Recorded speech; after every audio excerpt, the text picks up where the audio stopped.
Welcome to another episode of the Everyday Expertise Podcast. I'm your host, Roland Martin, and I hope that today's conversation will expand your knowledge. Today I welcome Lester Brubacher to the show. Lester is an architectural designer, and he and his team at Imagine design many different types of residential and commercial buildings. During this conversation, we talk about how Lester learned the design industry and got into it. We talk about the design process that they use at Imagine to get a building from an idea into the plans ready for the builder. And then we spend some time talking about the elements of a well-designed building and what makes good design. And he then shares some advice at the end. During the episode, we talk about several different websites. And if you want to find links to those websites, you can go to the podcast website, which is everydayexpertise.ca, and you can find there the individual page for this episode, and you can find those links there. I hope that you will enjoy this conversation and learn from his expertise.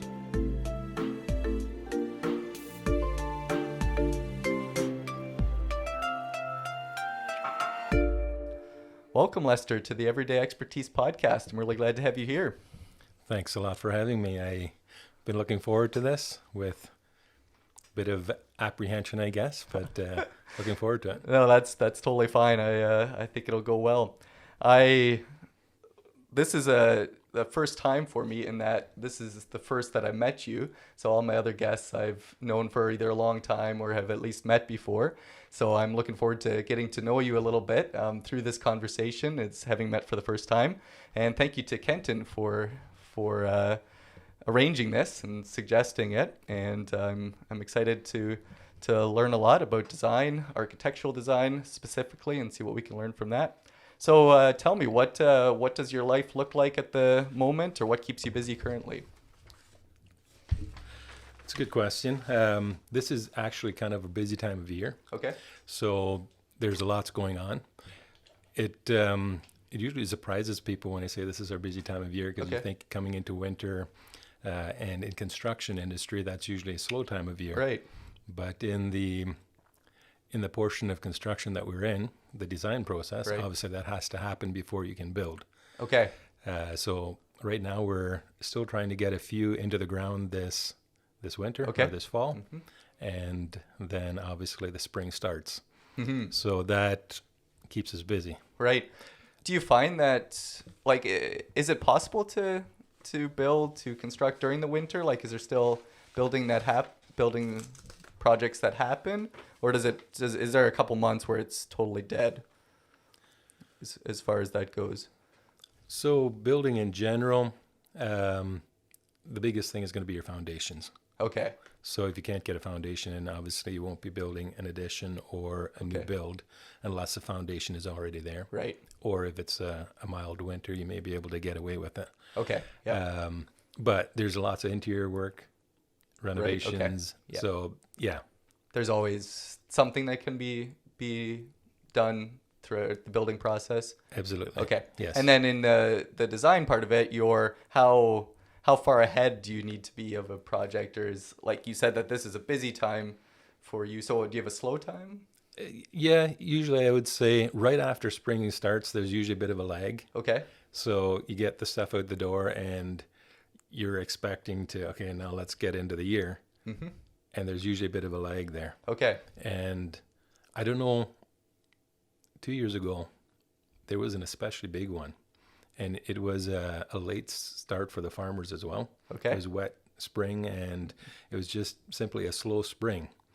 And I remember thinking, why is it slow for us? We're not farmers. Yeah. But I think it's psychological for people. You know, the sun isn't out, it's dreary, it's hard to get going. Okay. And it seems to affect our business as well. So not as many people are looking to possibly start a new project or something like that. Is that how it affects you? Yes. Yeah. Yes. They may be thinking that we want to do this, but the sun isn't out, so you just don't feel like getting on the phone and getting that next step. I guess I think it's just psychological. Fascinating. Yeah, I wouldn't have thought about that, but that could be a connection there. So just maybe to describe a little bit more what your work is and what you do. What does a typical day look like for you, or what's your regular work? So I guess my work description would be sales and design. So that's pretty self-explanatory, I guess. So I do most of the sales. If a call comes in, I'll be the one that takes it. Okay. One of the guys may take it and take down the information. I'll call them back and we'll set up an appointment to meet and get a bit of an idea of what it is that they're hoping to design or what ideas they have. And usually what I try to do is set up an appointment so that I can meet with them either on site or within the space that they want to renovate. Or if it's a new build, not necessarily meet on site, then they'd come into our office and just kind of talk over the ideas of what they want so that we can move to the next step. So that is one of the things that I do daily. The other portion is the design part.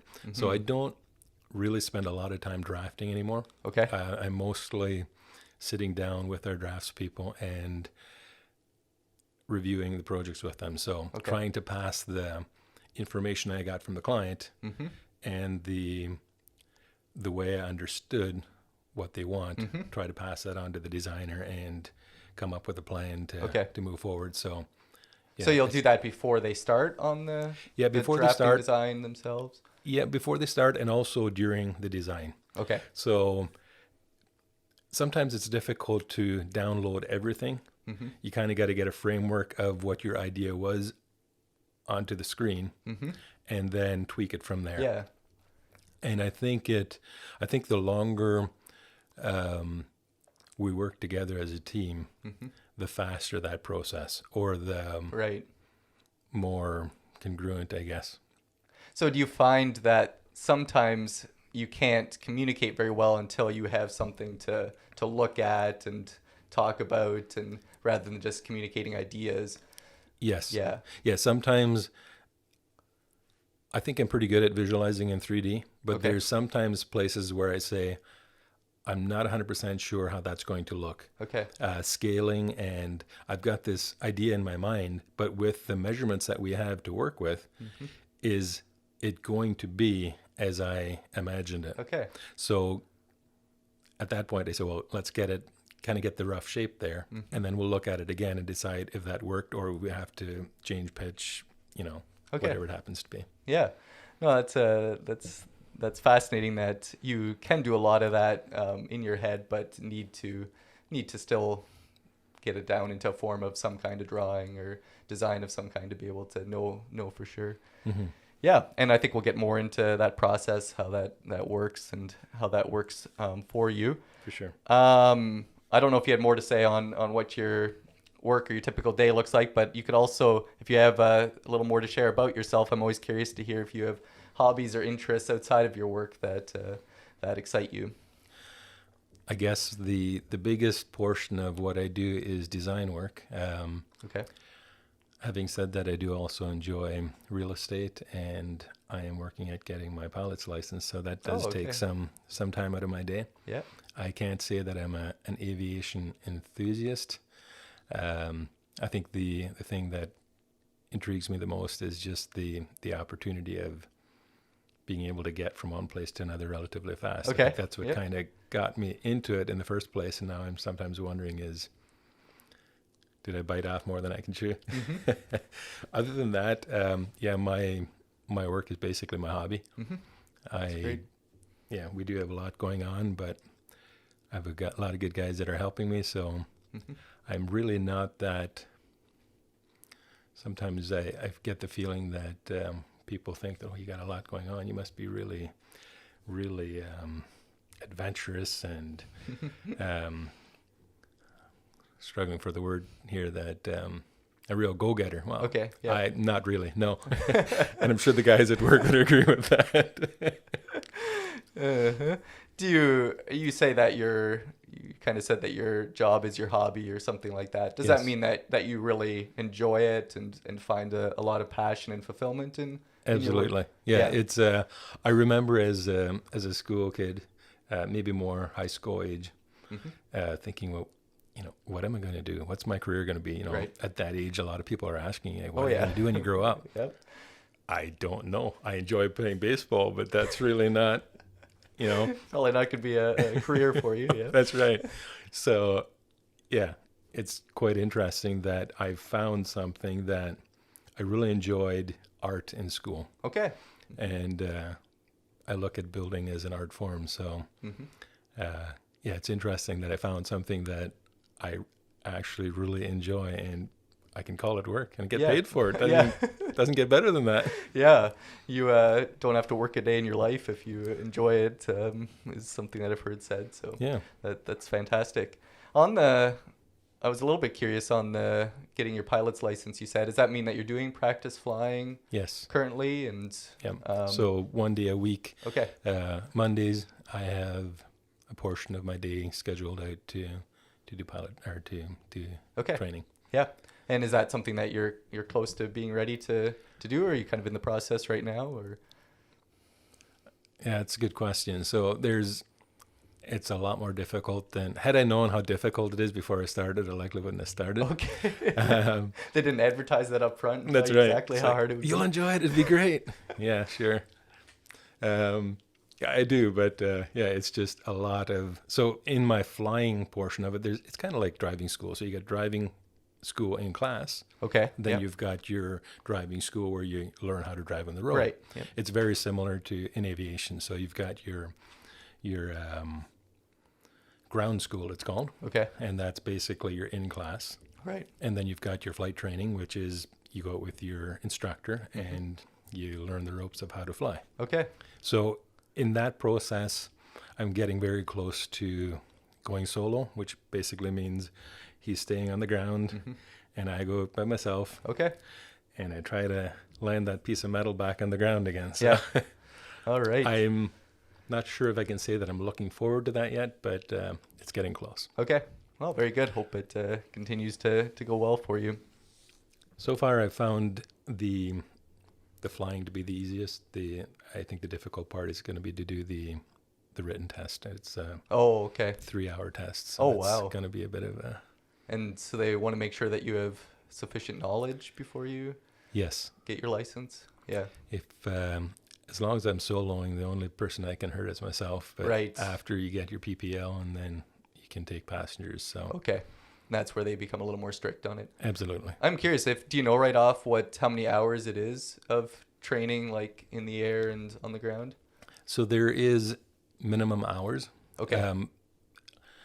That means something, but basically the last word is your instructor. If your instructor says you're not ready, it doesn't matter how many hours you have. Okay. If you're not ready, you're not ready. So. Well, that makes a lot of sense because people probably develop and learn at different rates. So it makes sense that there's not a hard rule that someone's making a judgment call and saying, okay, yeah, you're fine to take your test or however that works. So, that's fascinating. Thanks for sharing that. All right. I'd like to hear a little bit about how you got into the field that you're in, how you found that fulfilling job that you have. So my first question here was, did you have career experience before this current thing, your current job? And if so, was there any way that it kind of shaped you into getting ready for it? So I don't know if you have things to share about that, but go ahead if you do. Yeah, so I'd say every job that I had leading up to design work played a part in some way. Okay. My first job was at Kramer Woodworking. Basically building of furniture. Okay. They have now morphed more into doing kitchens. Still work with them today in design. So it's great to have that long-term relationship. But obviously with furniture design, it has to do with, or furniture building has to do with homes, right? Yeah. So that was definitely helpful. I had roofing in the past. Okay. So roofing experience, just knowing how things fit together and how they should work. And difficult roof designs. Okay. Being able to pick out problem spots before you design something that's going to be a nightmare for the homeowner in the future with water. Yep. So I think all of these different aspects definitely helped me with that. And then obviously the last job that I had prior to going on my own was with Country Lane Builders, and I attribute a lot of my my knowledge that I have today to them. Okay. Were you doing design in those jobs already, or were you working as more the builder, like out on the job site and that kind of thing? So yes, to all of those. My first 3.5 years, I had the privilege to work with Gerald, one of the owners, on site. I was his right-hand man for about 3.5 years. So that was on site, building the building. Right, yeah. Then the next about year and a half, I would have been a project manager of sorts, specifically for smaller jobs. So I didn't really have a crew unless I needed some help for a day or two. Oh, okay. So it was mostly managing small renovations, which I really enjoyed. Renovations. Everybody looks at me crazy when I say I like renovations. Okay. Like that's kind of, for contractors, it's the part of the job that you have to do, not because you want to, but it needs to be done. And is it because it's tough, or what's the... I'm guessing more because think of an old farmhouse and you're tearing off lath and plaster and it's a dirty job. Okay, yeah. Which that's not the part that I enjoyed about it. The part that I really enjoy about the renovating process is you're taking something that is not liked or not wanted, right, and you're making something beautiful out of it. Yeah. And there's usually a lot of, if you're designing something new, you don't design problems into the space. Right. Yeah. But if you have a space that you're trying to maximize, you're going to be running up against all the time. Like so you're constrained. Yes. Is that what you're finding? Yes. Yeah. Mm-hmm. So whether it's a beam or a low ceiling or an odd corner that you have to work around to make your space a usable space, but you've got this thing in the way. Yeah. So just to try to work with it, and not only work with it, to make that feature that may be unattractive, maybe the feature piece. Oh, yeah. For instance, in basements, and you run into this in new construction as well, the beams and the ductwork and the plumbing, there's bulkheads that you need to do. So if you take the opportunity to make a ceiling design out of those bulkheads, rather than just, slapping a little box in the corner to hide that duct or whatever, well, let's do a bulkhead all the way around the room and make a coffered ceiling or something. So you look at the space and you say, oh, this is a nice room. And you're thinking, you don't know what's behind there. And you don't notice it because it's a congruent design. Yeah. So you try to incorporate some of those problem areas into actually a better design. That's right. Yeah. Yeah. That's fascinating. I had Wendell Glick on one of the first podcasts that I did, who composes music. And he talked about that sometimes constraining yourself, giving yourself a certain rule or constraint can actually bring out the creativity in his music compositions. And so it almost sounds like what you are finding sometimes too with renovations, that you actually come up with better ideas because of a constraint or problem that you have to deal with. So it's interesting you brought that out. I thought of this as I was looking at these questions yesterday, with the fact of constraining. So if you have a client come in that has specific needs or wants, that can be some of the most difficult designs to work with, because they want all of this in this space. And I look at it and I say, that's not going to work. That's your first knee-jerk reaction. Well, that's not going to work. But if people are insistent on, no, this needs to happen, it pushes you to come up with creative ideas to bring that space together. Okay. Yeah. Sometimes it works well, and it's just like, wow, that, it really brought everything together. But there's usually a bit of give and take needed. Okay. And as you get further into the design process, some of the things that they say, well, I'd like this, you're able to show them, well, that is physically impossible to do that. Yeah. But those ideas, it usually drives a better design. There's maybe in some of those cases, there's maybe purpose behind the design. Like they're making choices on do I want to give this up in order to have this thing that I really want? And you have to think about what's the purpose of this build or this room, and what do I really want? So I wonder if that brings into it too when someone has strong ideas on what they want or desire. Yeah, that's great. So you were okay. We got there from you were doing renovation projects with was this at Country Lane? Yes. Okay. Yes. So yeah, so 2.5 years I was project managing items like that. And during that phase, I told Maria at one point that, sometime when there's a spot available in the office, I'd be interested in trying that. And at that point, when I said that, I was thinking ahead to me today, I guess. Okay. I remember specifically thinking, when I'm 40, I don't want to be swinging a hammer out on site. Yeah. Which is, I guess, now.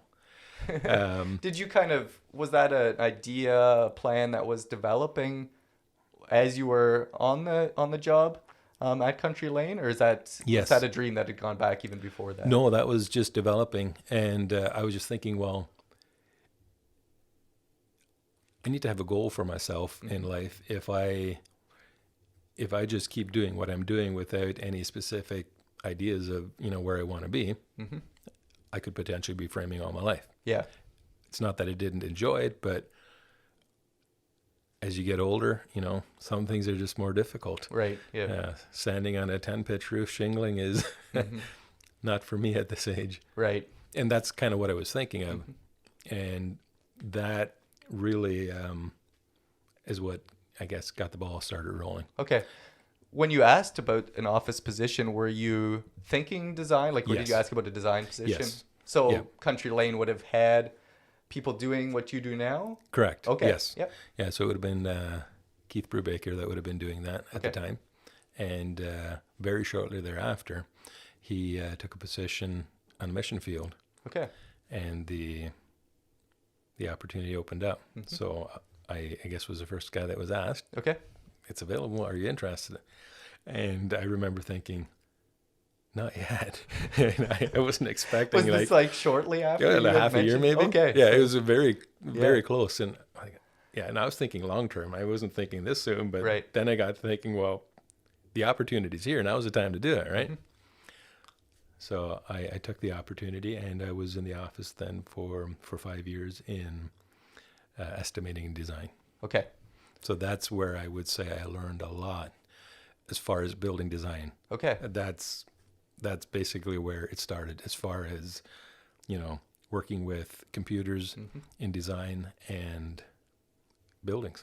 I was going to ask if you had, as you started forming these plans, did you start doing any training or anything, or was it when you first got into the office that you started learning those techniques and programs? Correct. So you just had at that point your knowledge from working on sites and what you'd learned through that you brought to it, and then learn the design skills? Or? Well, it's interesting that you bring that up. I was speaking to a design teacher a number of years ago, and she was just explaining how her students, as they come, she said usually in about the first day you can pick out the ones that are the ones. Really? Is that they just have it. And I think I was one of the lucky ones. Okay. I guess we'll likely get into this a bit later, with who you attribute your success to. Yeah. I guess it's one of the next questions. We might as well just get right into that if you're okay with that. I kind of look at two things that got me here. One is Country Lane, obviously. They played a big part in my knowledge of learning the industry, design, and then the other portion is just having it. And the way I look at that is, I call it a gift. That's essentially what it is. It's a gift of God. It's a God-given instinct, or whatever you want to call it, that I have. That it's just and it does run in my family. We are an artistic family. My grandfather painted. He did a lot of oil painting. And growing up, I really enjoyed art class. I still enjoy drawing to this day, just picking up a pencil and sketching. And I find, as I mentioned earlier, that building design is an art form. Yeah. It has to do with scale and proportions, and it just either looks right or it doesn't look right. as I was growing up, I recall driving down the road, looking at buildings, watching a building going up. Mm-hmm. And even as I was in construction on the site, driving past other builds and looking at them and, why would you do that? Okay. Why didn't the builder tell them that, you shouldn't do that? Mm-hmm. And the more I learned, I guess, or the deeper I got into it, the more I realized that just because you're a builder doesn't mean you're a designer. Okay. Or you may be a good designer, but you're not a builder, right? Mm-hmm. So each person or each trade has a specific gift or specific thing that they're good at. Mm-hmm. So just because you're building houses or building doesn't mean that you're good at the art in the building. Yeah. And great. I think as that started resonating with me, I'm like, hey, I need to take this gift and spread it, I guess. Yeah. That's fascinating. Would you have had opportunities to foster your art for love your love for art as a child and things like that? Like, did you draw a lot? Or? Yeah, I would have. I definitely drew a lot. Mm-hmm. I did a wee bit of painting, not a whole lot. It was interesting. My mom and my sister, they always tried to, after I sketched something, they'd find it and put it in a book somewhere. I'm like, why would you do that? If I want another one, I'll make another one. But I do enjoy looking at the things that they saved for me. You're kind of glad now that they took the time to do that. Yeah. I guess they had better foresight than I did. Yeah. That's great. So you said that it comes in the family. Were there were any of your parents I would say artists? My father would have been okay with it. He didn't do a lot of it though. Okay. But he was a good critique, put it that way. Okay. I draw something, he said, that doesn't look right. You need to do this. You need to do that. Okay. And I know it was frustrating for me as a child, and I kind of throw up my hands. Well, if you can do it better, why don't you do it? And he said, well, I can't, which I think he could, but he definitely was able to look at something and say, you need to change this, change that. And I think that pushed me to get better. Mm-hmm. And I also did quite a bit of wildlife, so I'd go to the library and get books of artists that have drawn or painted animals. Okay. And I just take those and try to copy it or make my own rendition of that or put it in a different environment. Okay. So yeah, I did quite a bit of that. Wow. Yeah, that's amazing, and that's great that that's something that's been able to develop. And like you said, I like the word that you use, share your gift with others, and use the talents that God's given you to help people solve problems or develop a home or building that they need. So yeah, that's great. As far as how your career developed then, you were doing design for a number of years, you said, at Country Lane. And did you start, was it always the plan to go off on your own at some point, or did that kind of develop through that? Yeah, not really. I never, I really enjoyed my job there. Mm-hmm. I enjoyed the people. I'm not sure how often, but I often think back and think, oh boy, that would just be fun to still be there. Okay. So no, I did. It isn't that I left on bad terms. I really enjoyed what I did, and I enjoyed the people. It was, when I was kind of working through, like, do I go on my own? Don't I? I remember having a talk with Tim, and he's like, well, put it this way. Is there anything that we could do to make you stay? And I'm glad he said that, because it really made me think. And I realized that not really, because I want to try this. Can I do this? Can I make it work? And I think that was kind of the clincher for me. Okay. That, no, because it's not about more time off, more money. Was it about more autonomy, like to be able to choose your own projects or anything like that? I'm not even sure that it was. Okay. Now, I did have, like I mentioned, I do enjoy real estate investing, and I was doing a bit of that. But again, they were very gracious with if you wanted time off that you could get it. So it wasn't that constraint either. Mm-hmm. So yeah, I'm not really sure what it was, but obviously some driving force that I wanted to just try this. Did it feel like a bit of a risk though too? Yes. Okay. Yes. And so you eventually, like, how did you make that decision to start your own business then? You know, it's kind of ironic. The business name actually helped with that. Okay. As I was thinking about it, and the one day I thought, imagine. That's the name. Okay. And that's kind of what drove me. Like, I need to grab a hold of this name and, lock it down, because that is the name. So that kind of helped. Okay. So having that idea of a name, you're like, that I gotta do this. Mm-hmm. Okay. Mm-hmm. Yeah. So I registered the name Mm-hmm. Almost before I had the full idea of how this is all going to come together and work. Okay. So that was kind of the driving force, I guess. Looking back, it could have likely been planned out a bit better, just to keep everybody in the loop. But okay. Like I say, it was kind of the driving force. Yeah, I need that name. That is it. Yeah. Were you on your own at the beginning, or? Yes. Okay. Yeah. So I started. Actually, it wasn't that long. Maybe a year and a half, 2 years, and then very shortly thereafter, Kendrick joined the team, and that was like striking gold. Okay. It's nice. I find that design has two. Actually, I think most jobs you'd say this. There's kind of two spectrums of personalities that work in an industry, Mm-hmm. And design is the same. Okay. So when you think of design,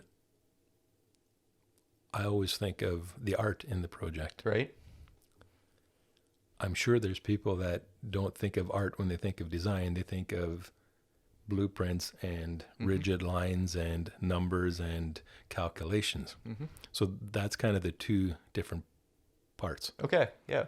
So if you were to ask me a difficult code question, I'm not your guy.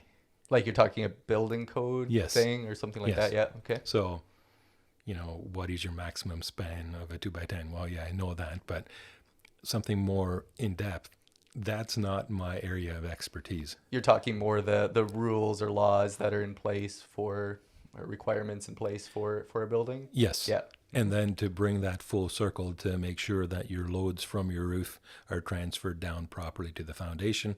Yeah, I know the idea of how the energy needs to come down. Right. The loads from the top, they need to end up in a footing or a foundation. Mm-hmm. But I don't overly enjoy doing the calculations to make that happen. Okay. Yep. So that's kind of the other side of design. Yeah.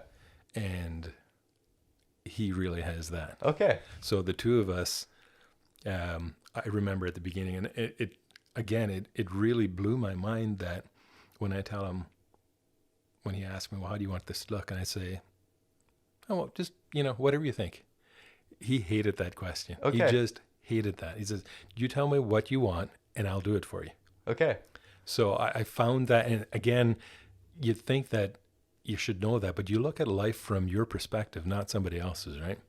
That's so right. From my perspective, that's not even difficult. That just happens. Yep. From his perspective, he couldn't see that. Right. I had some spreadsheets that I needed to have redesigned, and I look at it and I'm like, well, how do I design that? I couldn't imagine how that would work. Mm-hmm. I gave it to him, and within 2 hours, it was better than I could even imagine.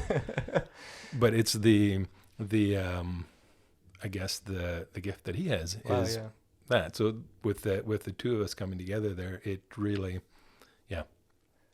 works well. Works very well. That's great. Were you, so before that, when you were on your own, were you doing those kinds of, is that engineering, as it would be called, or? Not really. It's all within the building code. It's just a matter of, just making sure that the way the code is written that you've designed it, that it fits within those parameters. So were you doing that yourself? Yes, I was. Okay. Yeah. So it was nice to kind of have someone to take that and you could focus on what you're good at. That's right. What came together nicely there? Yes. Yeah. So I was very good at taking it to the end of the preliminary stage, which is basically building the building. Mm-hmm. And usually I tell the clients, when we're done designing, when we're at the end of the preliminary stage, in your mind, we're good to go. Mm-hmm. That's about the halfway point. Okay. After that, you're adding when you look at a blueprint, there's a lot of details, there's a lot of notes, and all of that needs to be laid out in a nice, orderly fashion so that when the contractor's looking at it, he knows where to look for information for specific parts of the build. Okay. Spans, footing sizes, what is your wall made out of? What is the wall section look like? Okay, yeah. So all of these pieces of information need to be laid out nicely on the plan. Okay. And that portion of it, rearranging sheets and laying it out in a way that's orderly, is harder for me to visualize. Okay. It's more, sometimes I say more like an accountant. Mm-hmm. An accountant, he categorizes and lays it out. Yeah, that's right. Which art isn't that way. Art is abstract. Right. And I can take abstract ideas and, we could do this, we could do that. And it all just flows. Mm-hmm. But when it comes to laying something out, you think it'd be easier, but I have a mind block. Okay. So it's fascinating. It is. I really enjoy personality, studying personality. Okay. Yep. And over that time, I was doing a lot of that. Mm-hmm. And I think that really helped me to be able to understand myself and my weaknesses, right. And then also to be able to specifically look for a person that may fill in those blanks. Yeah, and I it's great that you say that, because I've been kind of cynical of those personality tests and things like that. That what can you actually learn from them? But I think that can be really helpful, is to look at your strengths and weaknesses, and then seeing how that works with the people that you're around regularly, but also for recognizing gaps that you need in a work partner or something like that. So it's fascinating to hear. So how long have you been going now as on your own with Imagine? So in January of 2011 is when the business was registered. Okay, so you're almost at the 10-year mark then. Yeah, I guess. Wow. Yeah, I guess that's in a few months. It is, yeah. We'll have to do something about that. Yeah, very good. And has it grown at all, or would you say it's kind of, you've been doing the same thing for the last number of years, or how's it kind of developed since it began 10 years ago? Yeah, so I would say it has basically grown more of the same thing, but also definitely got into commercial type buildings more. Okay. And there again, I'm less involved. Okay. Because if you think of a commercial job, it's a large square building usually. Yep. That, warehouse or store. There's a lot of building space that doesn't need artistic design. As much creativity as That's part right. of it, yeah. Okay. So I never really enjoyed that aspect as much, because there's really nothing that I got satisfaction out of in a building like that. Having said that, on the contrary, Kendrick just eats those up. Okay. He loves that type of a building. And then if there's storefronts or maybe more of a retail space where you want more art in the build, right? And then that's where I get involved and throw some suggestions. Yeah, I was going to ask then if you find yourself focusing on unique projects and that kind of thing, or where's most of your time and energy go? You said you do a lot of sales too. Is that right? Yeah. So if there was a commercial building coming in that I know that, okay, we're going on a sales call that involves a commercial building, quite often I take Kendrick with me. Yeah. So I can do the exciting things of the design, and if they ask a tough question, he answers those. Okay. That's nice to have that teamwork. Yeah. Teamwork there. Yeah. Did you have anything more to say that you wanted to share about your personal journey or personal story before we get into some more specifics of your business and projects and that kind of thing? I don't think so. I think we got it covered pretty well. All right. Maybe even covered a few other things along the way there too. We'll see. I think we did. That's great. So you've been talking a little bit as you've told your story about Imagine, but how would you describe the vision, the mission, your goals as a company? When I read that question, I was like, oh yeah, right. Companies are supposed to have these statements, aren't they? We have monthly meetings that we get together as a team and discuss, various things that we're running up against or whatever, just simply a time where we can share ideas and such. And I think that one has been on the list for a while. I think eventually we just took it off and decided that it's not going anywhere. At this point in time, I think we have a pretty good idea what it is that we're trying to accomplish. But yeah, and with a smaller team, it's probably easier to just know if you're together on those things rather than if you have a group of a few hundred working together or something like that. So right, and trying to get that vision across to all these people. Yeah, we just kind of daily we live in it and immerse ourselves in it. We're all, that's the fun part about growing a business. You're all team players. You all have an integral part in where this business is going. And that, I guess that's another personal thing for myself with Imagine. I don't view it as my company. I view it that I work for Imagine. Okay. And the other team members are a part of it as well. I'm not a micromanager. Okay. I am definitely on the other side, a macromanager, almost to the extreme where I'm hardly giving enough direction, I find. So I have to consciously say, okay, no, Lester, you need to give more direction so that, people aren't just, well, what are we trying to accomplish here? Yeah. So maybe this question kind of comes into that. When I read it, the first thing that kind of hit my mind, and I'm not sure why, I thought of aesthetically pleasing, ergonomic building designs. That's what we're trying to accomplish. And then along with that, that's kind of the art side of it. Okay. Then along with that is blueprints that are laid out efficiently and neatly. Okay. So it's kind of both sides of what we talked about with personalities. It's the aesthetically pleasing side, the art in it, and then laid out in such a way that it can be easily read and accomplished on site. Yeah, that's I keep thinking of references to conversations that I've had on the podcast previously. Just a few weeks ago, I had my aunt Rose Martin on. We were talking about food and cooking and the art of that. And we were talking about the tension that's between developing a dish, kind of tasting it as you go and finding something that you really like. And then she does a food blog. And so she tries to come up with a way of describing it in a recipe that someone can do that exact same recipe as she just created kind of on the go. And we were talking about the tension of the art form and then quantifying that art form, almost making it scientific. Which is what you have to do to communicate clearly. And so that just reminded me of that when you talk about the artistic side of it. But then there's also your goal of communicating that really well through good blueprints and plans and passing that on. So I don't know if you describe it as a tension, but just that there's two parts to it. I found interesting. Yes. No, I totally agree. Yeah. So yeah, maybe along with that, actually, do you want to just define a word for me there, or describe the more artistic side that you said there, aesthetically, and then what was the word after that? Ergonomic. Yeah.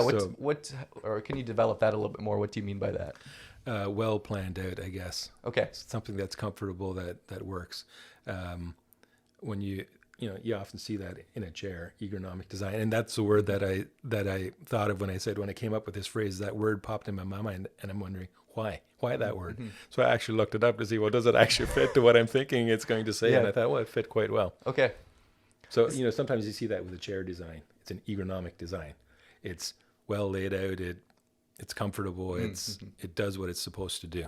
Yeah. Do they talk about that with? I remember. I think I touring the Toyota plant one time. They talked about how they're trying to develop workspaces that are ergonomically friendly or whatever. I think to try to so people aren't getting injured and things from doing the same thing over and over again. They're trying to do. Is that the same idea? Or? I would think so. Yeah. Okay. Yeah. So maybe an English student would tell me that was the wrong choice of words, but No, I think that makes sense. What you're talking about that it looks good and works well. Yes. The kind of idea there. Yeah.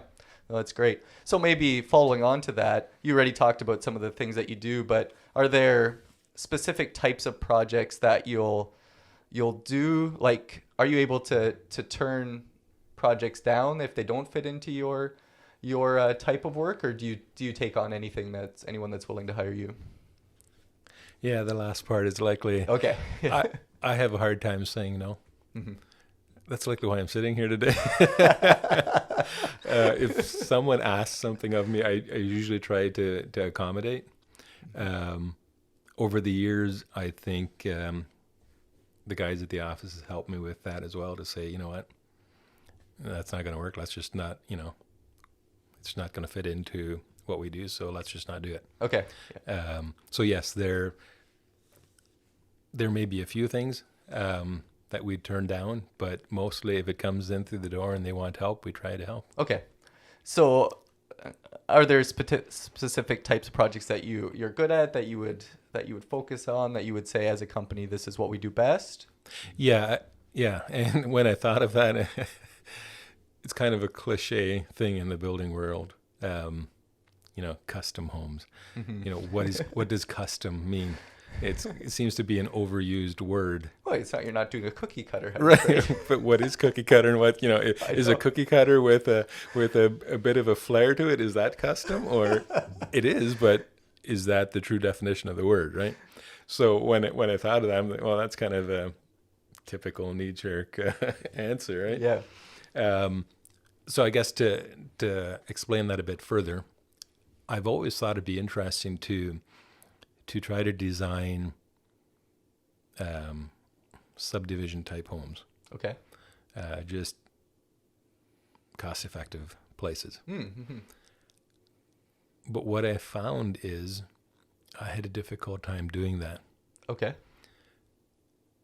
And again, because of those constraints, and if the constraint is price, sometimes it's difficult to get everything that makes a well laid out home a part of the design. Okay. Because a lot of it is based on space. Right. So now if you squeeze a space smaller so that you have a smaller footprint, your thought would be, well, then that's a cheaper space, right? Right, yeah. But let's say we pack more things into that space now. Okay. We need a kitchen, we need a dining room, we need a living room, bedrooms, bathrooms. We Right. need all of those things in our space.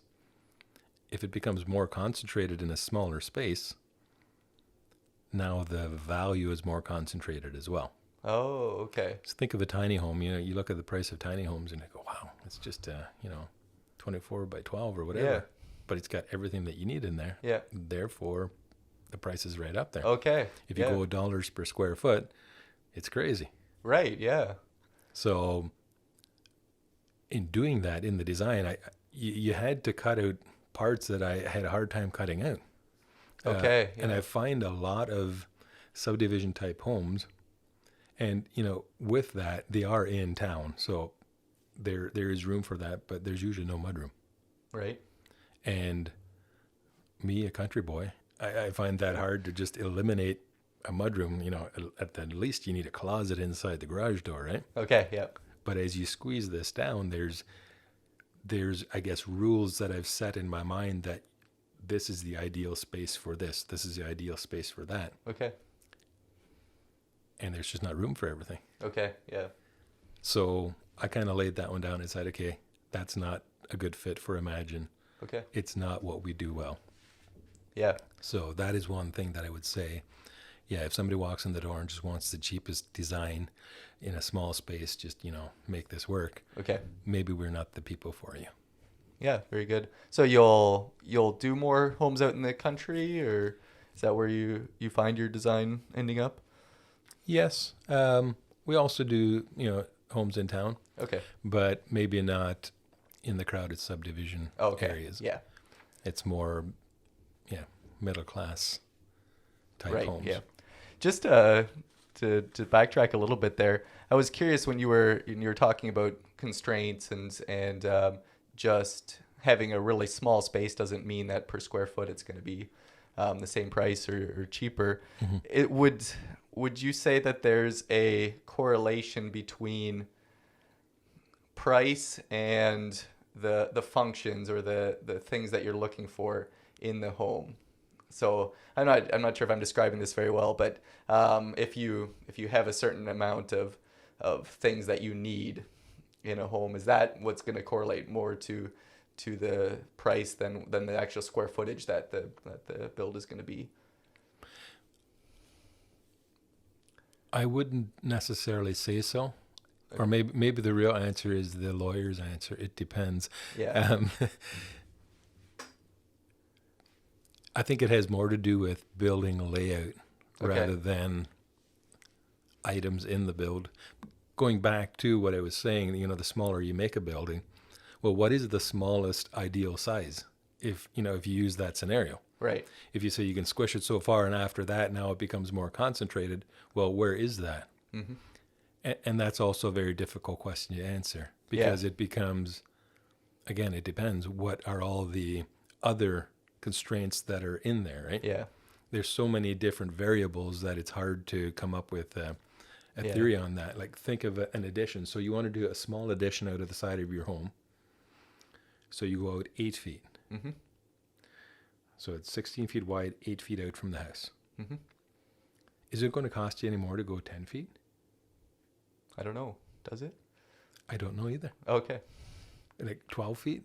So you've got, if we use a 2x10 for an example, 14 foot something is your max span for a 2x10 at 16 inches on center. So if you put a row of beams out there and piers, and you put a floor joist out there that's 14 feet long, Mm-hmm. anywhere between 2 feet and 14 feet, you'll need a beam and a row of piers. Okay. So that equation isn't changing. Right. The man hours that it takes to put those joists in the space, whether it's a 12-foot joist or a 14-foot joist, it's not going to take you longer to put one 14-footer down than one 12-footer, right? Yeah. So maybe where that changes is your square footage of plywood. There's more plywood because it's longer. But, if you have to cut a piece of plywood into half versus putting a full sheet down, technically maybe a 12-foot addition is, in that scenario, just looking at the plywood, it's more expensive Right. to go 12 versus 14. Yeah.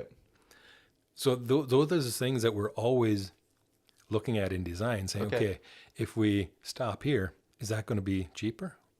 Or can we add on 2 more feet and it's basically going to be the same thing? Right. Okay. Yeah. And there's so many variables that it's not an easy 1 + 2 is 3 type of answer, right? Yeah.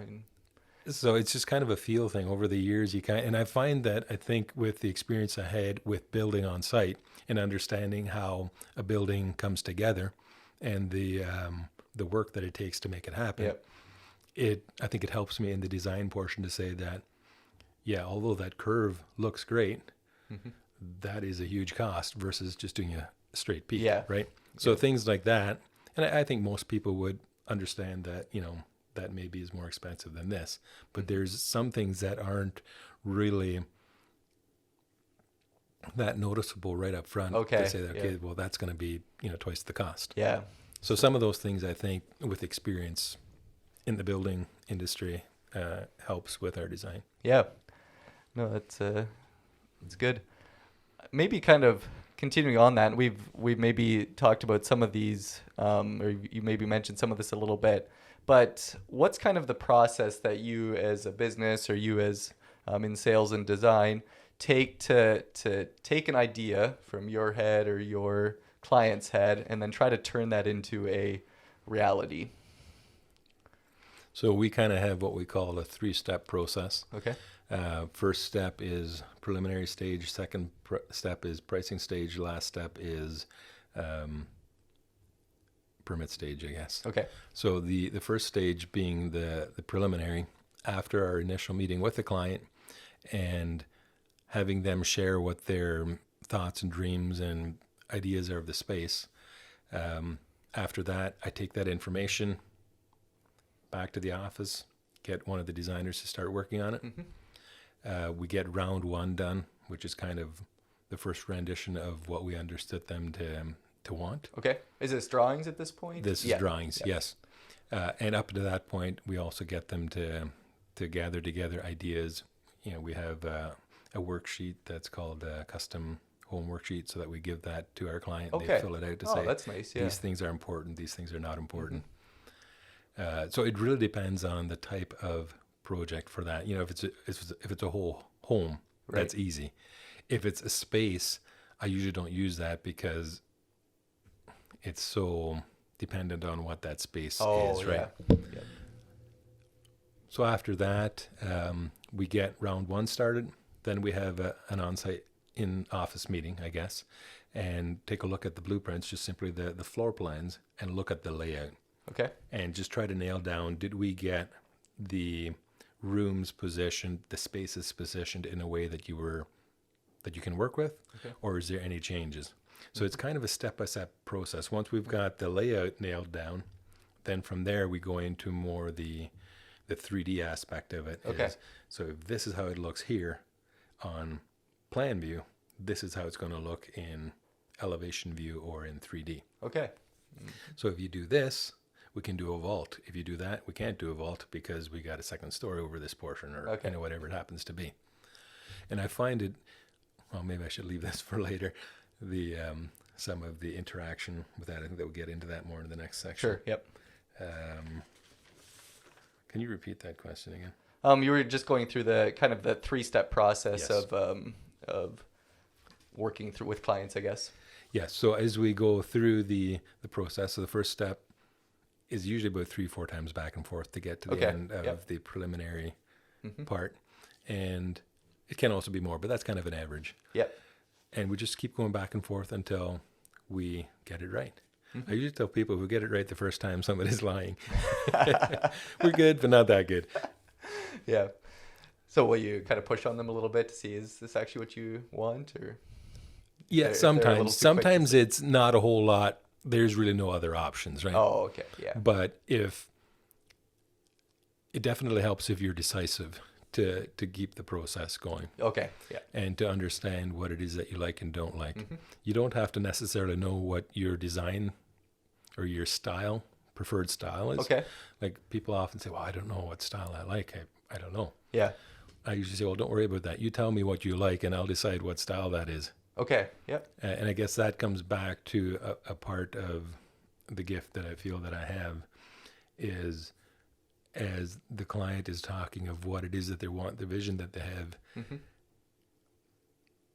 I find it especially with when a builder brings a client in, or if there's multiple people in the group and somebody's trying to explain what it is that they're seeing or trying to explain, and different people have different ideas of that. And I, in my mind, already have an idea that I think I know what they're saying, and other people say these things. I'm thinking, no, that's not it. That's not it. That's not it. And you're watching the client, and they're doing the same thing. Oh, yeah. And then just say, well, I think what you're saying is this, this, and this, and just to see the lights come on, it's kind of, it happens to me every once in a while. And I'm just like, how did I know that? It's not that I'm that bright. It's a gift that I have. And it's just and it's very helpful. Yeah, as just to be able to understand what it is that they are communicating, I guess. Yeah. Are you able to picture things well in your mind? Is that part of where that comes from? Yeah, I think so. I think that's exactly what it is. I don't see, when you say apple, I don't see the word apple. I see the apple. If you say, computer, well, then I visualize a computer. It's not the word, or I'm not sure how other people do it, but I see pictures. So as people are describing a space, I see pictures. I really enjoy going on house.com. It's what I call Pinterest for builders. Okay. It's just a lot of pictures of home designs and spaces. And Okay. we usually recommend that to our clients to set up an account and to share the idea books with us so that when we're designing, we can look at the ideas that they like and then take those ideas and incorporate them into their design. Okay. Yeah. But I really enjoy just looking at magazines and going on house.com and looking at beautiful spaces. Okay. And I'll see something, oh, wow, I got to remember that. And as people are talking, it's these ideas that are going through my mind. And as they talk, and even colors, you know, this is what I want. And you just, okay, yeah, it's kind of this specific color, you know, moss green. Well, what is moss green? There's different variations of how moss green could look, right? Yeah. Yeah. But sometimes that is incorporated with an idea or a design that they're describing.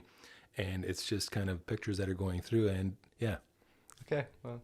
Yeah, it's hard to explain. It's Yeah, no, just happens. No, and that's great that you have that gift and can I'm sure that helps you communicate with your clients and helps you understand them and them be understood then too when you're trying to come up with that plan and develop it. So and then the sketching aspect as well. Obviously, if we're unsure that we're communicating properly, just grab the pencil, make a quick sketch. Okay, so you'll do that like right there sometimes. Yes. Yeah. Yeah. That's great. I try to do that in an initial meeting as well. Okay. When I first go on site to meet a potential client, and they say, this is what I'm thinking. So I just take a few quick measurements to get the scale proper, and then just on my little piece of graph paper, just kind of sketch something like this. Is that my house? Well, it could be. Can you imagine that? Yeah. So, had you gone through the process? Was there anything else you wanted to mention on that 3-step process that you have as a company? So what was the second one? Yeah, so the second one is pricing stage, which is basically after preliminaries. So what I usually say is after the fun stuff's done, because that's the way I feel. Yeah. Then you put enough detail into this plan so that you can give it to your tradespeople or your builder to say, this is our idea. Mm-hmm. Here's a few specs that you might need to get an accurate budget together. Okay. So then they kind of budget that and say, well, this design comes in at about X amount of dollars. So this is a builder coming in with a price? Yes. Okay. So we design for builders or for homeowners. So let's say you as a homeowner comes to us and say you want a design for this. Right. As we get to the end of the preliminary stage, we say, well, is there any builders that you are working with? Oh, okay. That you have that you want to work with? If not, we give suggestions of people that may be good for this particular design. Okay. Yep. But what we usually try to do is get some budgeting together on the design to make sure that your dreams and your pocketbook can come together. Okay. Yeah. So that's kind of what that stage is. I usually say after the pricing stage is when the design gets claws or teeth.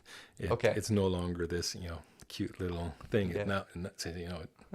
I have edges here as well, right? Yep. So then it kind of gives definition to is the ideas that we came up with within our budget. Okay, so are you guys at Imagine getting kind of a range of prices you're like on a project before it even goes to the builder to kind of give a client an idea, or is that solely in the job of the builder to come up with those prices? I would like to say that it is solely in the job of the builder, but not really. Okay. We have to have a bit of an idea of what a design costs. Okay. Yeah. Because if your budget is $100,000, we don't want to design a $300,000 build. Right. Yeah. Or you're gonna run into problems. That's right. Yeah. So we try to be cognizant of that. Having said that, we are not the builders, and year after year, prices of stuff changes. Okay. Yeah. So you're not putting a definite price on something at all. Yeah. And that's why we like to have the pricing stage, because we're thinking we got to be close. Mm-hmm. But let's make the pricing stage so that you can get a budget on that to make sure that we are within the range. Okay. If we're not, we can make adjustments. Okay. Or if we're not and you say, well, I still want that, well, then we're good to go.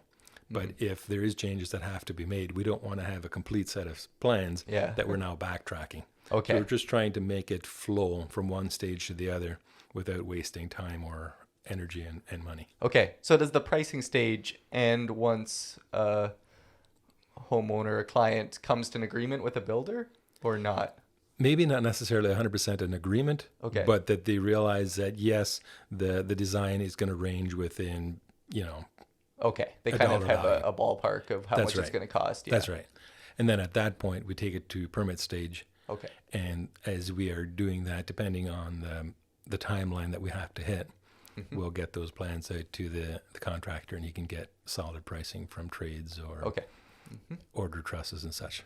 Yeah. So a permit, is there a agency or someone that needs to sign off on your plans, or how does that process work? So again, that depends. As long as it's within the building code, within Part 9 of the building code, we can sign off on it to say we take responsibility for the drawings. Okay. If it's outside of code, let's say a point load on a post coming down onto a beam, that is outside of the building code. Now we need to get an engineer involved. Okay. So we will do the design, and we'll say there's a point load from the roof coming down onto this beam in the basement, and it's getting spread out 16 feet. So they calculate how much load is coming down on that beam, and now this beam has to be this big to accommodate that load. So we'll get them to engineer specific parts of the build, but we take responsibility for the rest of the drawing. Okay. So it's a way to keep it cost effective rather than just throwing the whole drawings at the engineer and say, Oh, okay. engineer this whole thing. So you do as much as you can, and That's then right. just bring someone in for what they need, what you guys can't do, I guess. Yes, absolutely. And it works both ways, because they have given us jobs as well to say, you know what, yeah, we can do that, but it's kind of like too much rebar and concrete. It's Okay, not really meeting what they're. That's right. what So they're say, good you know at, what, why don't you go over to Imagine, have them look at it, get the design together, and if there is any engineering needed, we send it back to them. Okay, yeah. So it's kind of a working relationship. I guess getting into that, there's also some designs that need an architect's review. Okay, So we also work with architects. So we are not architects, we're not engineers, we're designers, okay. or drafts people. So there is a portion of work that we can, we don't have the brains, so therefore we don't have to get paid the price either. Right. So it's a good Okay. working relationship to be able to kind of balance those. Yeah, I think I have a pretty good idea of something that it needs to involve an engineer. But do you have a quick example of something that would need to involve an architect? So architect is often when there's human factors or human safety involved. Okay. So churches, arenas, large residential buildings, shopping malls, Okay. bigger buildings that have a lot of people, schools. Okay. So there's life safety issues. Oh, So an okay. architect needs to review that to say, yes, this is good. And they take responsibility for the drawing. So at that point, it is no longer our Okay. drawing. It becomes the architect's drawing, and he would say, yes, I will take responsibility for this design. Okay. So we will do a lot of the drafting, maybe all of the drafting. To the client, it may not seem that there's anything different about Right. this, but the architect takes the responsibility for those drawings. There's for the human extra safety. accountability That's for correct. them, essentially. Yeah. Okay. No, Like that some of makes those sense. buildings also need architect and engineer. Okay. So there may not, if you look at it, you say, well, why do I need an engineer for that? Well, it's just because of the human safety factor Okay. involved. So, Okay. and the building code outlines which building types need what. Okay. Yeah. So there's some types of buildings that for the entire building it needs to have architecture drawings or approval or something in the end. Okay. Yeah. Are there other businesses or trades? You've talked about some, a little bit like builders, engineers, architects. Are there others that you work with regularly? Yeah, the bigger one would be the engineers. We work with Tacoma and Whitesville Dice quite a bit with engineering, some other companies as well. Architect is mostly Guy from GB Architects. And then some other types of engineering.